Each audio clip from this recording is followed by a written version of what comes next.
అఖిలపక్ష సమావేశానికి పార్టీకి 2 చొప్పున రావాలని కేంద్రం ఆహ్వానించడంతో పార్టీలన్నీ ప్రతినిధుల ఎంపికలో తలమునకలయ్యాయి. ఇవాళ రేపో ప్రతినిధులను ప్రకటించనున్నారు. సమస్యను తేల్చకుండా అలాగే కొనసాగించడానికి కాంగ్రెస్ యత్నిస్తోందని తెరాస అధ్యక్షుడు కేసీఆర్ విమర్శించారు.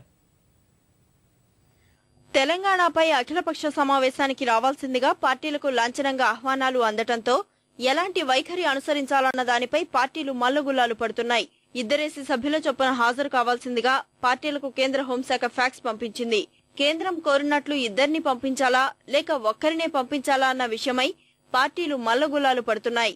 సమావేశానికి ఎవరెవరిని పంపాలి అన్న విషయమై పార్టీలో చర్చించిన తర్వాత నిర్ణయం తీసుకుంటామని కాంగ్రెస్, తెలుగుదేశం స్పష్టం చేయగా తెరాస తరపున కేసీఆర్ తో పాటు వినోద్ వెళ్లనున్నట్లు సమాచారం. తమ పార్టీ ఎంపీలు ఎఫ్డీఏలకు అనుకూలంగా ఓట్లు వేసేందుకే హడావిడిగా అఖిలపక్ష నిర్ణయం తీసుకున్నారని కాంగ్రెస్ పై కేసీఆర్ విమర్శలు గుప్పించారు.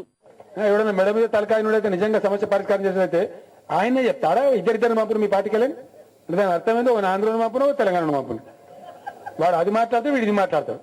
కాబట్టి కాన్సెన్సస్ లేదు, నేను మాట్లాడి ఇంటికి ఇస్తా. దాని అర్థం దాని మాత్రం అవుతలేదా? మనం గంత ఎడ్డోలేమా? మనం కూడా గంత పిచ్చోళ్ళం. ఒడినడు పేగులు నాకు అర్థం కాదు. ఎప్పటి ఆల్ పార్టీ, ఏం ఆల్ పార్టీ, ఎప్పుడు పెట్టాలి? మొన్న మీ ఓట్లు పట్టుకుంటే మీరు అభిషేకమని బెదిరిస్తే అప్పటికప్పుడు మీ ఓటు వేయించుకోవడానికి ఆడినట్టు ఒక చిల్లర నాటకం. అంతకుమించి అది ఇచ్చేది లేదు, సచ్చేది లేదు, అయ్యేది లేదు, పోయేది లేదు. ఇంకా లట్కాయించకుండా దెబ్బతింటారు.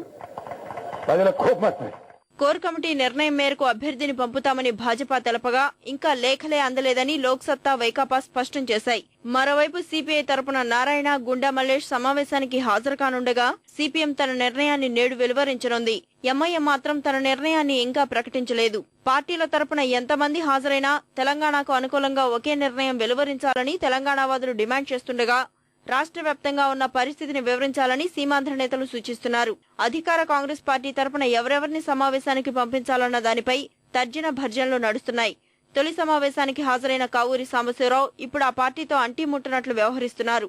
మరో అభ్యర్థి ఉత్తమ్ కుమార్ రెడ్డి మంత్రి పదవిలో కొనసాగుతుండటంతో వీరి స్థానంలో కొత్త వారిని ఎంచుకుంటారా లేక వీరినే కొనసాగిస్తారా అన్నది ఆసక్తికరం. తెలుగుదేశం నుంచి గతంలో యనమల, రేవూరి ప్రకాష్ రెడ్డి హాజరవగా ఈసారి ఎవరిని పంపాలన్న దానిపై ఈ నెల 26న లేదా 27న చర్చించి చంద్రబాబు నిర్ణయం తీసుకోనున్నట్లు సమాచారం. వైకాపా, లోక్సత్తాలకు ఇంకా లేఖలు అందలేదు.